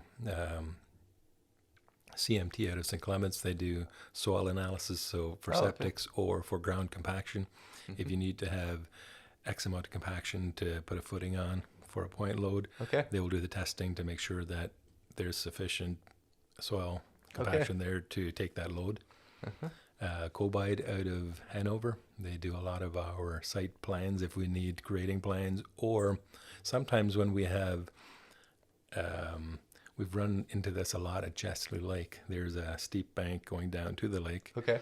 So how are we going to build our home on this bank if we don't know what the elevations are? So they'll do a topical and give us grade shots exactly how this bank looks. Okay. And then we can insert our building into there in a 3D and look at it. Okay, yes, that's going to come together. It's going to work. Okay. Well, that's neat. It's able to do all that. So in your final part of your plans, once you have it, do you hand them over to the builder? And are you done with it at that point, or? Pretty much. Okay. There may be some callbacks from the client to say, well, how would you do this? Or we ran into this and, could we do this? Okay. Or maybe some more architectural type things, aesthetic stuff, cabinetry. Mm-hmm. They may want some input, but usually 90% of the time, once it's out the door with the stamp on it. Your part's done? Yeah. Okay. Yeah, that makes sense. Hopefully there's no callbacks from the building department with questions, but other than that, it's out. Yeah, very good. Maybe getting back a little bit to the idea of working with clients on design, so kind of moving down into the what I titled the project specifics part here. How in working with clients, and you talked a little bit about some of the things that you do with specific clients, like trying to understand their ideas and drawings and things like that. But I'm curious how much you find that you have to give ideas to clients versus them coming with an idea in mind of what they want. Yeah. Everyone's different, so it's kind of a difficult question, I guess, in that sense. But in the other sense of the word, like I mentioned earlier, we all have the same things in our homes. We have kitchens, right. Dining rooms. So it's essentially the order that we put them together. Okay. Mm-hmm. And the style that we attribute to them that make it specifically yours. Right. Or maybe there's a specific view that you want to enjoy from a specific room that dictates layout. Mm-hmm. So between specific rooms being in specific areas. Yep. So you say, I want my kitchen here with this view. Right. Yeah. And my driveway comes in here. That kind of, the whole home kind of revolves around that now, because if the kitchen is here, we don't want the dining room across the house through the bedrooms, right? Yeah.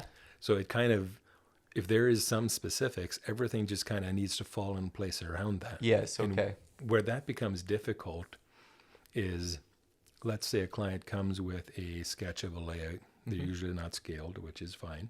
But it helps me get an idea of what it is that they're thinking. Okay, yep. Where it becomes interesting is, like I said, they're not scaled. So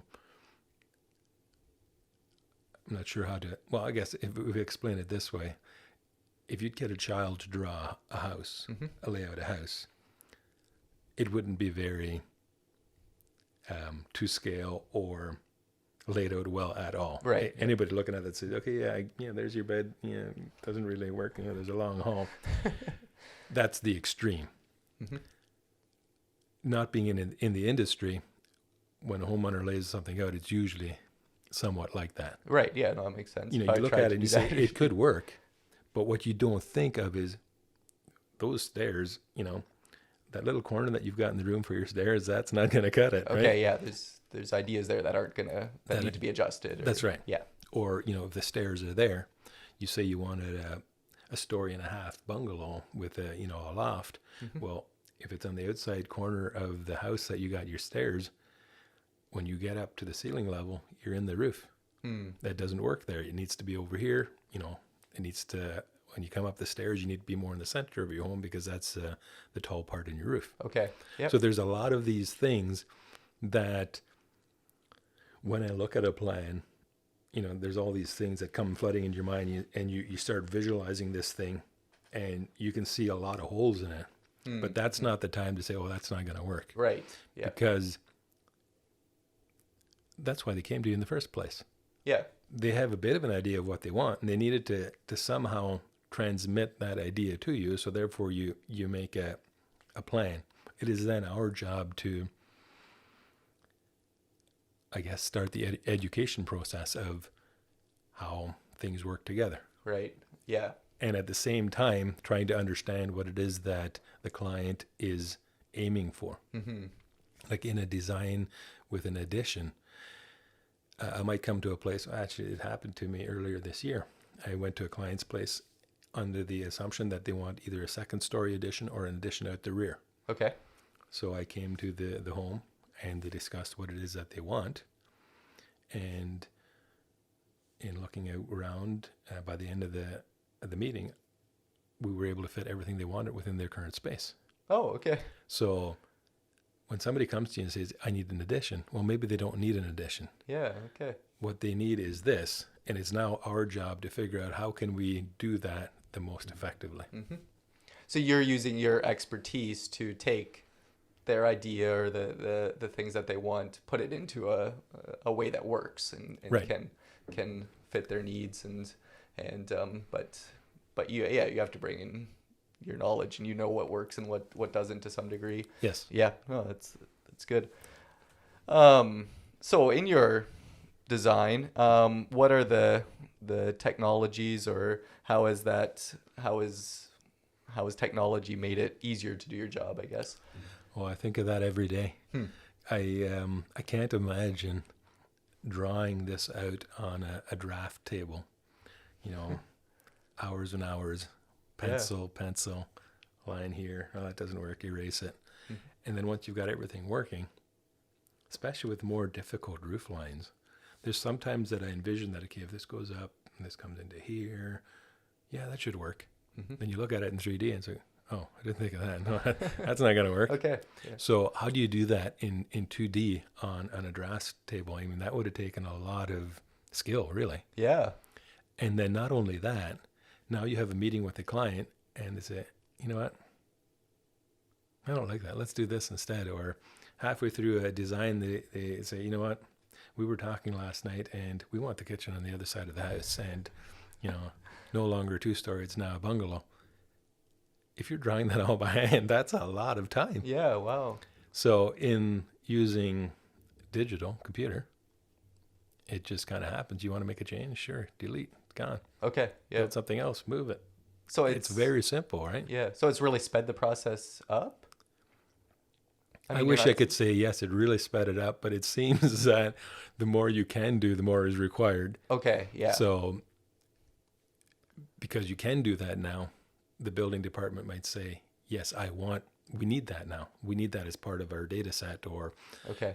Just in the last number of years, a lot more departments are asking for digital files. Okay. Obviously, it's easier to store. But the good thing about that is now, 10 years down the road, somebody wants to do an addition. They've got a file somewhere in the archives. Right. It used to be printed. Now it's digital. So, yeah, so it's really easy to access. Yeah. Has it always been on computers since you started Yes. doing design? Okay, so you said that you were imagining what it would have been like to do it all on paper and with pencil. Have you seen changes in the technology since you've been in design, or has it stayed pretty static since you began? No, there definitely has been changes. We also changed programs.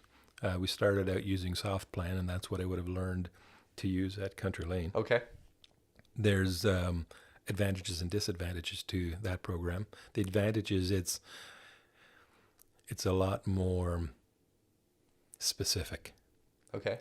So if you're doing simple, quick buildings, it's a very cost-effective way to do it. Okay. It's a great tool for like a design build company. If you want to do more custom type pieces, Revit works a lot better because it's on an AutoCAD program, so you can actually model whatever it happens to be. Okay. So if you want to make a specific thing, well, you just model that, whether it's a lump or whether it has different attributes that you can pull it apart, or size. For instance, a gable timber where it has your beam across the bottom, your rafter beams, and your king post and the little braces in there. We've built a family of those that we can resize it, different pitches and different sizings. Okay. So I think it was Riley actually that built that particular model, and we can now drop that into a drawing and just change the size to make it work. So you've kind of come up with a library of your own designs that you can keep pulling from? Is that how that works? Yeah, okay. So that would be in, I'm not sure what the library is called. Like I said, I no longer draft. I know enough to be dangerous. If there's somebody that's, well, what's that measurement? I get in, then I start messing around. It's like, okay, I better stop before I really wreck something. So that has its advantages in the fact that I can now spend my time in areas that I should, rather than maybe spending time drawing something and leaving something else that should be done untouched. Yeah. But it also has its disadvantages because I can't just quickly make a change. To a certain extent I can, yes, but it's a lot faster to say, hey, can you come over and help the old man in the corner here, getting it done? Yeah. So, sorry, go ahead. I guess where I was going with that is with Revit, then we were able to make our own specific families of certain types of things that you could not do in the soft plan program. Okay. In soft plan, basically you have beams that you have to tell each beam what angle it needs to be at. So I could build one of those truss systems, but I'd have to tell them where to go or to attach to these different things. But when some of those, let's say I say attached to the roof slope, if that roof slope changes, sometimes it all falls apart. So you're looking at your 3D and things aren't lining up. And well, what exactly is that height? I don't know. Whereas in Revit, you just go into a 2D plan and say, this line goes here to here to here to here, and I want that to connect. Okay. And then it works. It works, yeah. So some good software design there, I guess. Yeah, for sure. So are you able to create with your computer software, are you able to create a model or a design that a client can look at? Yes. Okay. So that pretty much happens automatically. Wow. In both soft plan and Revit, that would happen. In the program we use, Revit, when you build a wall, you can choose whether it's the wall type, stone, siding, stucco, whatever. You give those attributes, and so basically you build your wall. You tell what height you want, and then you'll see that in the 3D. So you've got these windows that you can flip back and forth to. You can then also render them to make them look more lifelike. Oh, okay. Yeah. The more time obviously put into the 3D, to do an exterior 3D is relatively simple because you kind of do your build and attach the attributes to your siding and your roof that you want, the textures, and then you pretty much have it. You may have to add some freeze boards and some little trim details just to make it look good, but it's relatively quick that you can do that. Where it becomes difficult or where it becomes time consuming is if you want, let's say, wall panels within a room or a detailed ceiling design. We can do that, but now you're modeling each of those items into place. Oh, okay. So it's not a thing that you're picking from a library. You're modeling that into place, saying this is the size and the dimensions and the area that I want it to look. Oh, yeah. Which you can do some very nice designs like that, and I love looking at those, and that's where the guides have taught me as well. Maybe we should just leave that for now. It's a good idea, but maybe we should ask them first before we go and draw that because it takes time, right? Okay. So you're trying to think about, is this the best time to put all that work into the drawings? Yeah. Yeah. And then along with that, then once you have your 3D, and this is usually at the end of the preliminary stage, when the full 3D is done, we can also put it into the viewer that we can send you, the client, a link. And it drops you onto the plan, and you can walk through it. Wow. Like a video game, I guess. Yeah, that's pretty neat that's possible to do. Have you done anything with like virtual reality or anything of walking through it? Or we haven't. We actively looked into it about a year ago. Okay. And I like the idea, and I think it's going to go there. Yeah. I mean, we could go there now, but it comes back to the question of cost versus return on it. Right. Like, is it worth the extra cost to the client to be able to have that ability? Yeah. And maybe you can get just as much from looking at a computer screen. Is that kind of where you've come out at it? Yes. Yeah. So if it's something that the cost would keep dropping, would it maybe be something you'd reconsider? Oh, for sure. Okay. Yes. Yeah. We haven't thrown it out, put it that way. Okay. It's still on the table, and we'd love to do it. We're just yeah, in the stage where you're kind of balancing that, you know, is there a market for this? Is there, can it be added without, added value without significant cost? Yeah. And maybe it'll be at a point in 10 years where it'll be like, why did we even think of that it wouldn't be like this? Like, you'll just do it automatic for every project. For sure. Yeah. Like the 3D itself, is that way. That has kind of grown. Like in the past, 3D, well, there's still some programs that don't have the 3D capability. Okay. A lot of the good ones do. It's just integrated into the program that it happens pretty much, right? Yeah. So that has definitely changed, and so I'm sure the virtual reality, the VR world will do the same. Yeah, fascinating.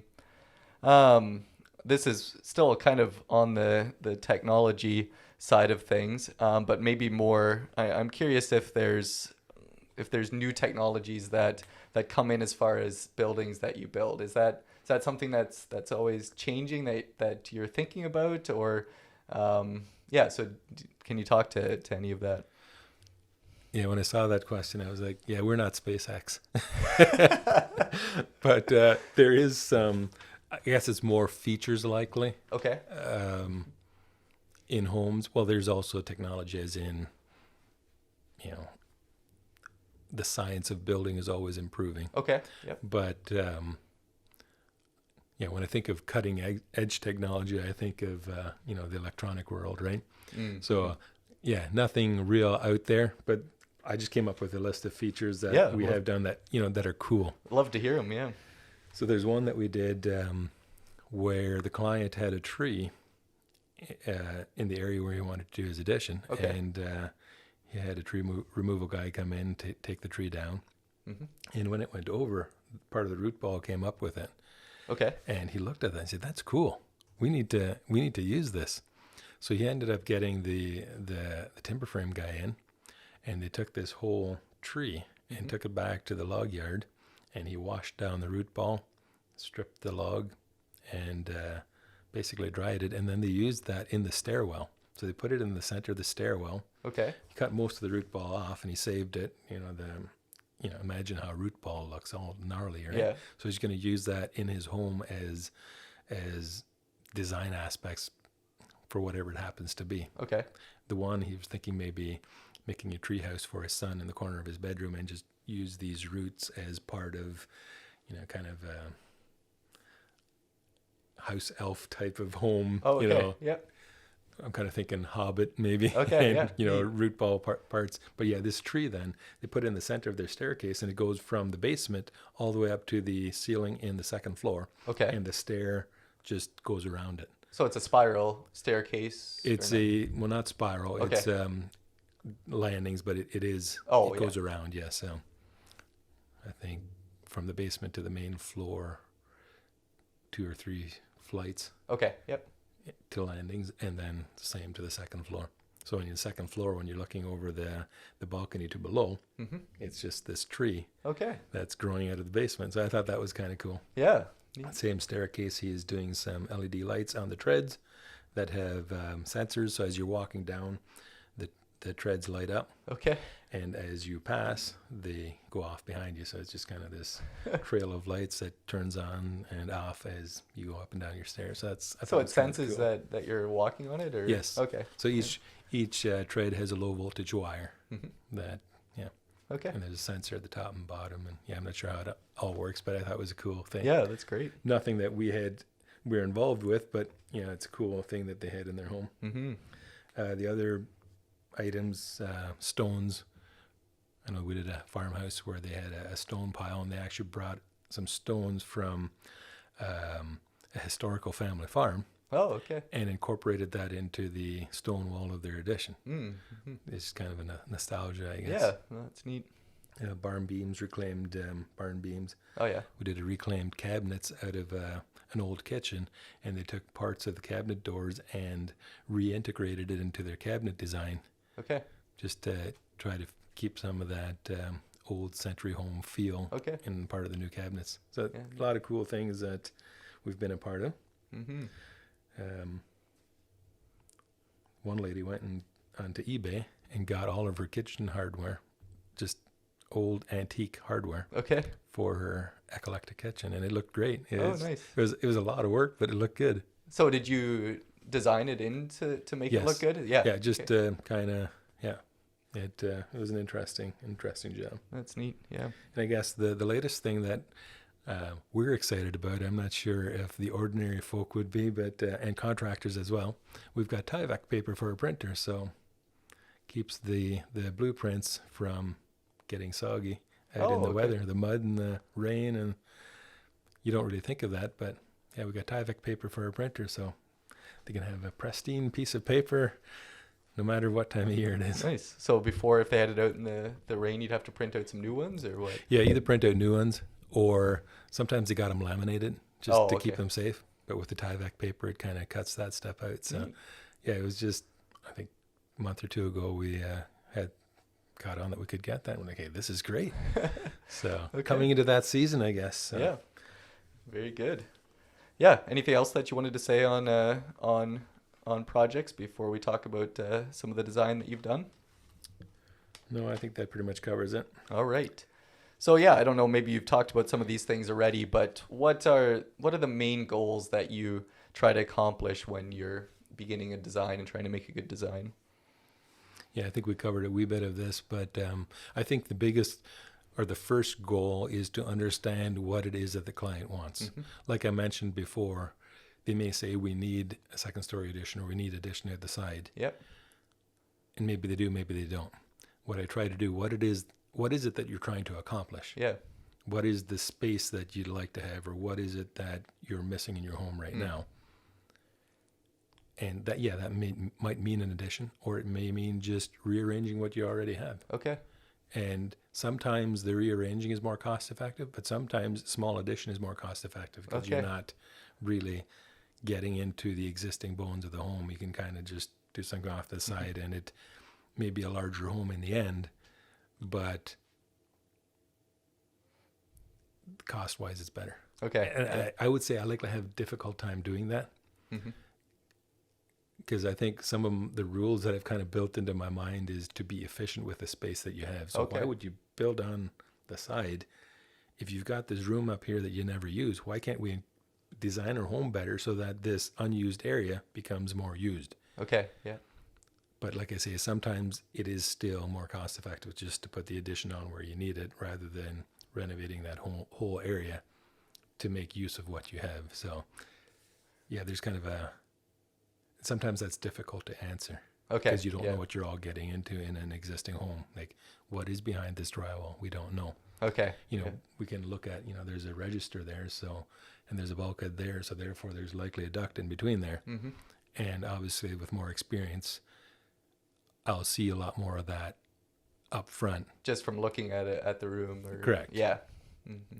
So you may be able to deduct a lot of that prior to coming up with the design, but yeah, so it depends, I guess. Yeah.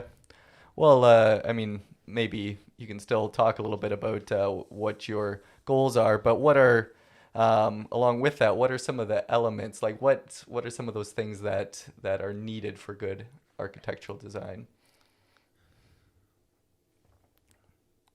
I guess along with that,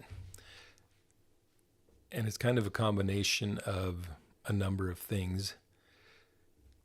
There's the layout, and then there's the design style that you're after. Mm-hmm. So if you say, I want a craftsman type home with a second floor within the roof, so that it feels cottagey and quaint, there's going to be attributes to that design that are going to affect the layout of the home. Okay. So if there's a particular look that you're after, that is important for us to know beforehand. Okay. Because it's going to affect how your second floor is laid out, and it's going to affect how you get to the second floor where your stairs is located. Okay, yeah. And also specific features within the home, it will affect that as well. Okay. So it's nice to know what style you're after before we start doing a layout. Okay. Because the layout and the style work together. Right. There's, in an ensuite, for instance, you may need a freestanding tub, a walk-in shower, maybe you want 2 vanities, and a toilet. So with those 5 items, there's a specific amount of space and a specific type of space that you need for each one of those components in the bathroom. Mm-hmm. So if you say, oh, that corner should be big enough for that, and we're just going to assign that space on the plan for the ensuite, that may not be true, because if it's in the second floor and there's a roof slope coming through there, now some of the attributes of those components won't fit in certain areas of that space. Okay. Mm-hmm. And thinking of that again, I always like to have my vanity close to the door. It's the last thing you do when you leave the space. Wash your hands, right? Yep. So that's kind of, you want that close to the door. Mm-hmm. On the other hand, you don't want your toilet close to the door. Yeah. So there is some just kind of rules that we've come up with in my mind that, this works, this doesn't work. Okay. So as you glance at a plan, the more of that back information that you have, the easier it is to come up with a plan that works quickly.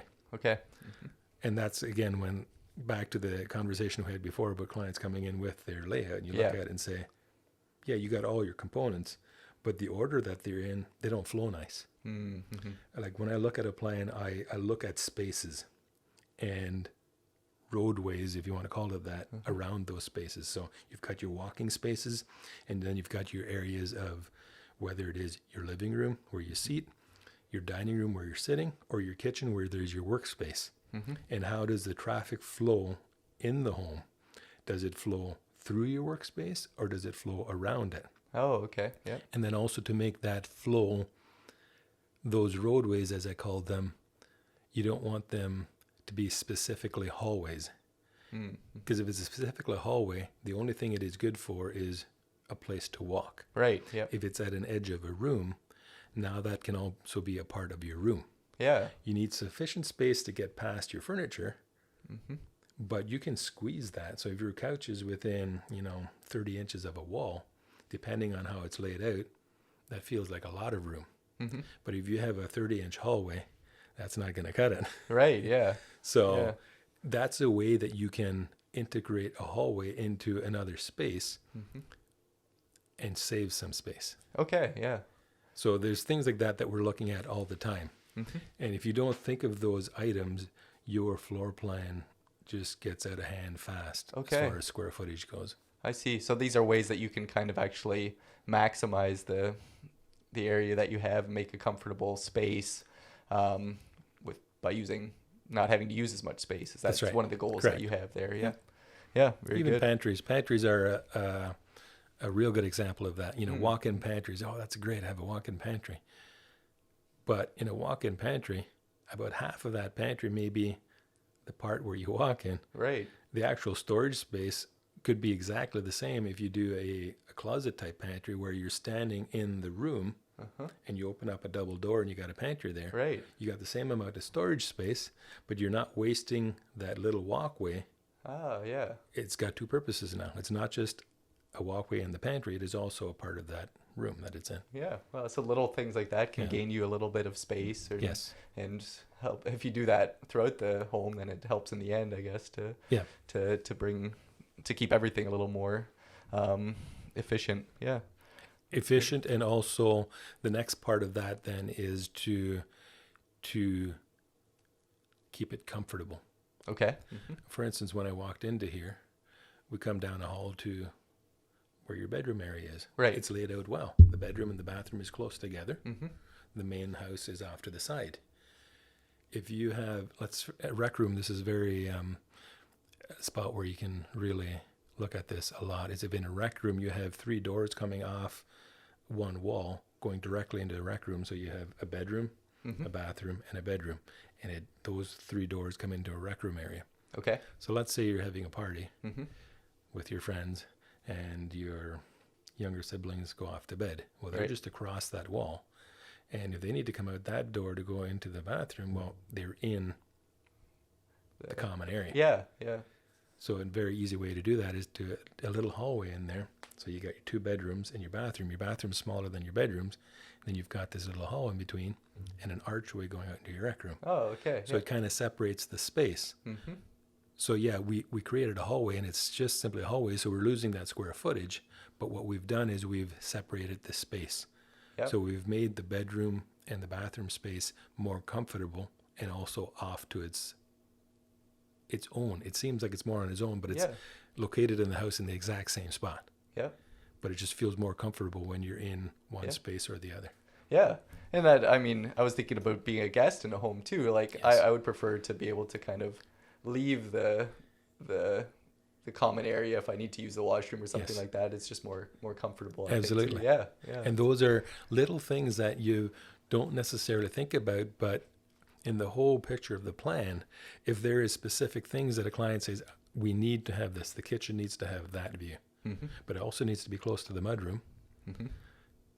And I want to be able to see the road from the kitchen, but I want to be at the back of the house. There's constraints that we need to work with. So how do we make those ideas come together along with how a home should interact with each other? Yeah. In a way to keep it all working together, I guess. Correct. Yeah. Maybe, I mean, you can keep talking on if you have other things to add there, but I asked the question, I'm not sure if it's a good question or not, but do you have to make a choice sometimes between something that works well and something that looks good? Yeah, that's a good question. I used to say that when designing, it first has to look well, and then secondary is function. Okay. I used to say that, and the reason I say I used to say that is because the more I thought about it, that's not true. Okay. Yes, it needs to look well, but most of all, it has to function. Okay. If it doesn't function, it's kind of useless, right? Mm-hmm. So what I should say is that it has to function, but it also has to look well. Okay. But so the first goal in those two is function. Correct. So I came across this idea in I think an architect's editor. That was the main goal that he used was form follows function. And I think the idea was what you were talking about, that I mean we see it in animals or creation and things like that, like they're created to do the thing that they need to do, so a bird to fly or that kind of thing. Right. I think he talked about that, and we see that in nature, and so that needs to come into to design as well. So is that what you've come to, that yes, that you first make it work and then make it look good? Yes. And I guess the reason I said before is that it needs to look good because that is important to me. Okay. Yep. So just because form follows function doesn't mean that it can't look well. Mm-hmm. So function is not the only thing. It's not the only thing. Yeah. And I think what that means is you just don't stop until it looks good as well. Okay. Yeah. So yeah, function is what you want, but in my mind, it also needs to look good. Mm-hmm. I usually use the analogy of going out to eat. Mm-hmm. There can be a restaurant that has good food, but when you're going out to eat, it's not just to eat good food. It's kind of three things. Mm-hmm. It's the fellowship, the good food, and then the atmosphere. Mm-hmm. And I think the atmosphere is what we're trying to get when we're wanting it to look good. Okay. Mm-hmm. So you can have something functional, but if the atmosphere isn't there, then you are actually leaving something on the table yet. Oh, yeah. That you're not fully experiencing, I guess. Mm-hmm. Yeah, that's great. That you that you can think about those things and keep those goals in mind. Did you have other things to say on what you look for when you're trying to come up with a good design?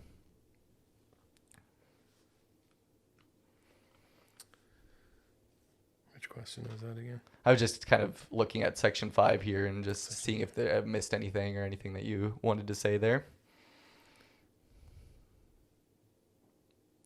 No, I think we pretty much covered that. Well, then I'm going to ask if you have a specifically favorite project or favorite design that you'd like to talk about and describe. I don't really. And people often ask me if you'd build your own home, what would you do? What design would you go with? That's got to be your favorite, right? Yeah. And I don't really, I gravitate toward a certain design style. Okay. But I can't necessarily say that, if I'd build a house, it'd look like that. It depends on which day you ask me, I'm guessing. Okay. I really, there isn't a right way to build a house as far as style goes. Right. There's many different styles. There is a right way to implement each style. Okay. And some of the rules in design, whether there are actually rules or whether it's just the rules that I set into place, but I think they are. It'd be rules of art, of scale. In different designs, those change. Okay. So, for instance, in a typical traditional home, a window, I like to see a window being taller than it is wide. Okay. Or if it is equal, or if it is wider, there's multiple sections of the window. Okay. And then the grills, if you have windows with grills in them, those grills should be upright, not horizontal. Okay. Because that is a rule for design. Mm-hmm. When you go contemporary, all that goes out the window. Oh, okay. Because now you need horizontal. Okay. That is one of the aspects that horizontal lines definitely help to get a more contemporary look. Okay. So each rule or each design has rules, and then those rules can be broken if right things come into it, right? Mm-hmm. And I think that's why it's difficult. And I think, like I mentioned earlier, the design teacher was saying that either you have it or you don't have it. Because if you look at it from a rule perspective, there's so many what would you say? Not advantages, exceptions to rules, that how do you make a list of all of that? Oh, yeah. And how can you cover all of the subject that you're looking at in design? Like, so for this specific case, what are the rules that I should be using? Yeah. So that's where I think it becomes a feel thing, where you either have it or you don't, or you have the gift, or Mm-hmm. So that's why I think it's difficult to teach it if you don't have some of that already. Yeah. Obviously, time, experience changes that. Like I said earlier, how Kendrick does not like when I say, whatever you think. Mm-hmm. Over the years that he's been there, he's actually become quite good at that. And I almost forget those days because there's enough rules that he says, well, this works, this doesn't work. So it is something that grows as you gain experience and learn what you're doing. But it's hard to pass that on in like a class setting or something like that. Is that that's kind of what I'm getting at. Yeah. No, that's good. And I guess it's the same way for me as well. Like when it comes to something technical, over the years I've heard it often enough that I'm like, okay, that if this in this situation, this is the technical term for that. Yep. But it's not something that just right at the top of my mind. It's not what I do, right? Yeah, yeah. No, that's great. Yeah, and thank you for kind of trying to explain and talking about some of the things that you look for and have done to make good design. So that's great. I think we'll see what advice you have here yet for the last couple minutes. So my first question here is those that are looking to build a new home, are there things that they can be doing to help you or to make the process, I don't know, easier, but to do a good job of preparing in order to get to that point of having their building built? Yes. So like I mentioned before, the more decisive you are with what it is that you want, the better. Now, having said that, there's also being too decisive. I need to have this. Okay. So you need to be somewhat flexible? You need to be flexible, but to compromise? Yes. Yeah. And I think maybe when I'm thinking being decisive is be decisive on what it is that you want. Okay. Like, we need a bedroom, and it needs to be this size. Mm-hmm. How it's laid out may change depending on the style, but if you know that we need 3 bedrooms, and a bathroom in the addition because we want more main floor room. Yep. That's good information. The next part of that is spend some time on house.com, HOUZZ.com. Okay. And make idea books. Mm-hmm. Picture is worth 1,000 words. So the more pictures you have to depict what it is that you like, the easier it is for us. I remember, I don't know how many years that I was designing before I found this program. Okay. But it has made my life so much easier. Oh, nice. Meetings are shorter in the fact that I don't have to sit here saying, so in a home design, for instance, do you like a craftsman style? And you say, well, what is a craftsman style? I say, well, it's this, this, and this. Mm-hmm. Yeah, I like that. Well, what about this? No, I don't like that. So I'm trying to feel from you how you like your home to look. If you can show me a picture, I look at it and it's okay. Yeah, this is what you like. Yeah. And if there's multiple pictures, and then the design or the style can kind of morph as well. Yeah. Because a craftsman style, I find, is a very flexible style. It can be a very traditional craftsman or a very contemporary craftsman. Mm-hmm. So when you say you like craftsman, well, which way do you like it to lean? More traditional or more contemporary? Okay, so that doesn't tell you a whole lot, just if you pick a design or something like that. And words are deceiving. Okay. I had a client that said, we want a modern home. Mm-hmm. So I started explaining modern ideas of how, oh, no, I don't like that. We want it like this. I'm thinking, that's traditional. And then I said, so I'm understanding you want more of a traditional. Oh, no, we don't want traditional. We want modern. Right. And what they were using modern for is current. Yeah. Okay. So they want a current home, but the style that they liked was traditional. Okay. So there's a current traditional style. And just a lack of education on what designers use those terms for. Is that Correct. what the issue was? Yeah. Yep. Or even what words you use to describe something. Yeah. Pictures take that away. Yeah. Because now it's okay. I don't care what you call that, but that's what I want. Yeah, that's right. Yeah. Uh-huh. So that's I guess part of our job is to try to figure out what it is that you want. Because like I said, the rooms are the same. Mm-hmm. What makes it specifically yours is the order it's in and the style that you give it. Yeah.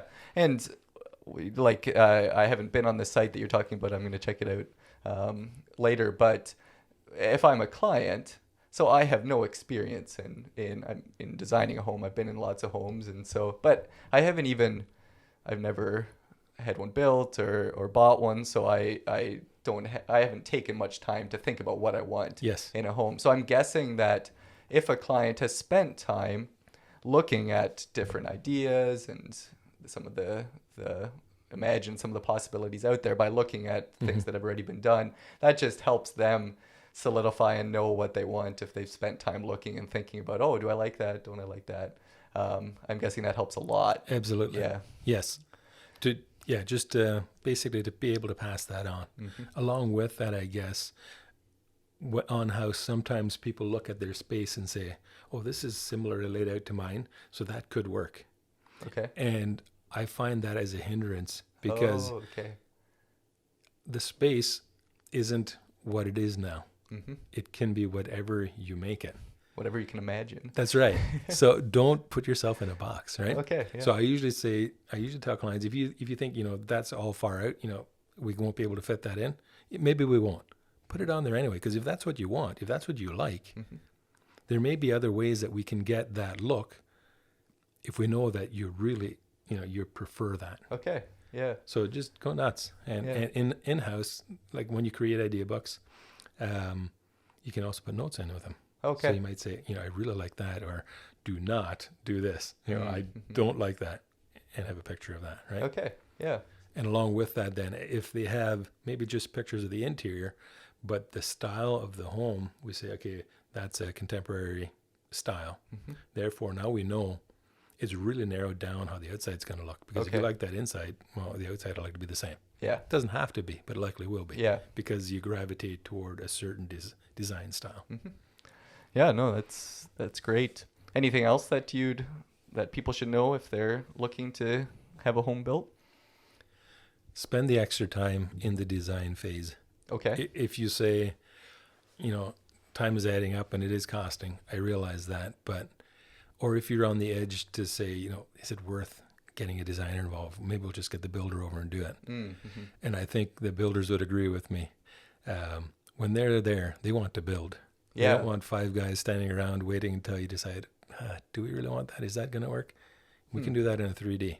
Yeah. So, sometimes, and I think this is more or less going away just because of code as well.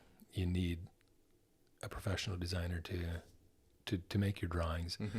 But in the transition, I think it was more, we can do this ourselves. Well, yes, you can. But yeah, when I come into your home, I notice those spots where you could have improved. Yeah. So you're pretty sure that for most people, you can add a value that they can't save by doing it themselves. Absolutely. Yeah. Now, depending on the size of the project, maybe there is nothing. It's maybe just quite obvious that, that's the only option. Mm-hmm. But yes, somebody in any field that you're in, if you talk to the professional, like, I can change a tire. Yeah. But the tire he can do it a lot better, and he can look at it and say, well, it's not worth putting the time into it. Let's put a new piece of rubber on there. Exactly. Right? Or find a problem if there's Absolutely. an issue that you wouldn't notice being not having knowledge in that area. So, yeah. It's great. So for 10 years now, you've been running your own business as far as doing design. Do you have advice for those that maybe are thinking of starting out, or if you'd look back on you starting out, is there anything that you wish you would have done differently, or if you would starting over again that you'd do differently? So any advice for those starting out in a design business? Well, the design business isn't the first business I ran. Oh, okay. I was in roofing before. Mm-hmm. It didn't end well. Okay. It was a learning experience, I guess. Mm-hmm. So I guess same can be in starting a new company. When I started it, I guess I had more specifics in my mind of what I can and can't do. Okay. So I had a better idea of who I am as a person and what portions of the business I am good at and what portions I'm not good at. Yeah. So if you I'd say to understand yourself, and then also the one thing I told myself when I went into the design is, I am designing because I enjoy it, not because I have to. Mm-hmm. And if it ever comes to the stage that I'm designing because I have to, and then it's time to change. Okay. Something's got to change. Mm-hmm. Because the design, I find anything in the arts, and you mentioned a Wendell, and I'm sure he'd like to say the same thing, or writers. Mm-hmm. You get writer's block. You have to be in a state emotionally so that you can let your creative side work. Oh, yeah. And if you're in a stage where you're doing it because you have to, you are actually shutting off the tap, as it were, right? Mm-hmm. So that was one of the things that I told myself, that you're designing because you enjoy it. If that ever changes, you need to change things in your company so that continue to happen. Because if it doesn't happen, it's a slow death, really. Okay, yeah. No, that's great, and I guess that would help you keep the passion and things too. That makes it easy to do the hard things of running a business if that passion is there for why you're doing it and the right reasons in place. So yeah, that's great. Passion is very important mm-hmm. in whatever you do. Yeah. If somebody has passion with something that they're doing, there's a draw toward that person. Mm-hmm. It's just, it's a good sales tool. yeah, that's for sure. Yeah. And I've come across that a little bit in just starting this podcast project. I had someone send me an email just within the last week saying that he's been surprised that he's enjoyed some of the episodes, that he looked at the description and didn't think it would be something that interested him. Right. But I think it's amazing when someone that's passionate about their area of expertise or something that they're doing, that can just that can be something that can help us. I'm not thinking the right word, but there's something drawing about that, like you said, that it's enjoyable to listen about and hear. So being passionate about a business is a very good sales technique as well. Mm-hmm. Yeah, it's we should be wrapping it up here, but want to give you a minute to say anything yet that you didn't get a chance to say, or promote anything that you want to talk about. So do you have anything to say yet to wrap it up? Yeah, I guess as far as promotion goes, check out our website, www.imagineinc.ca. All right. We've got a Facebook as well. Okay. At Imagine Inc. Instagram is at Imagine Inc. All right. I'll link all of those things on the website too, along with this episode, if people don't remember it from hearing it. But anything else? And house, goonhouse.com. How did you spell that again? HOUZZ. Okay, so it's not the traditional spelling of house. Okay. Yeah. So I never know how to say it, so I just say house because essentially I think that's what they're aiming for anyway.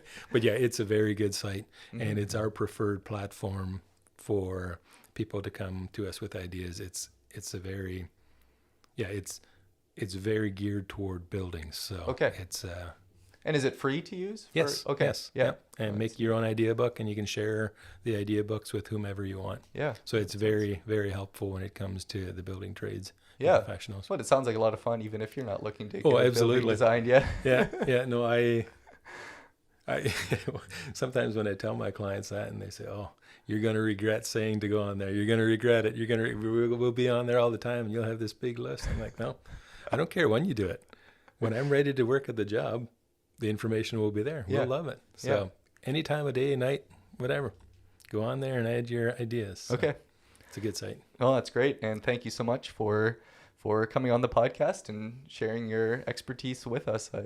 I learned a lot, and it was very enjoyable. So thank you. Well, thank you. I enjoyed it as well. Good.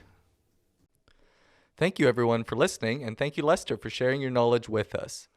One thing that really stood out to me from the conversation was when Lester was talking about the gift that he has, the ability to design well, to be able to picture a building design in his mind, and then the chance that he has to share that gift with others through well-designed buildings. And I just had to think what a high calling that is. When you can recognize your gift, your talents, and are able to share that with others, and to be able to help and benefit them in that way. So thank you, Lester, for sharing those things with us, sharing some of the things that you've learned, and I really enjoyed and learned a lot from this conversation. I love talking to people about what they do, the things that interest them and that they're passionate about. And I just think that when someone is passionate about a subject and has things to share, it makes it so much more interesting for me, and I can learn so much for those conversations. And you don't have to have a podcast to have those conversations with people that you meet and people around you. So I encourage each one of you to find the everyday experts right around you and have those conversations. Learn as much as you can about the things that they know, their work, their hobbies, their experience, and you can learn so much from people right around you. I'd love to have you connect with me. Thank you to those of you that have sent messages and emails. I love hearing from people that I know, and that hearing the things that you're enjoying about the show. I also love hearing from people that I don't know. So thank you for taking the time to write to me and share what you've been enjoying about the podcast. The email is contact@everydayexpertise.ca, and the website is everydayexpertise.ca. So check that out if you want to learn more about the show or contact me for any reason. That's all for now. Join me again next week to learn from the expertise of everyday people.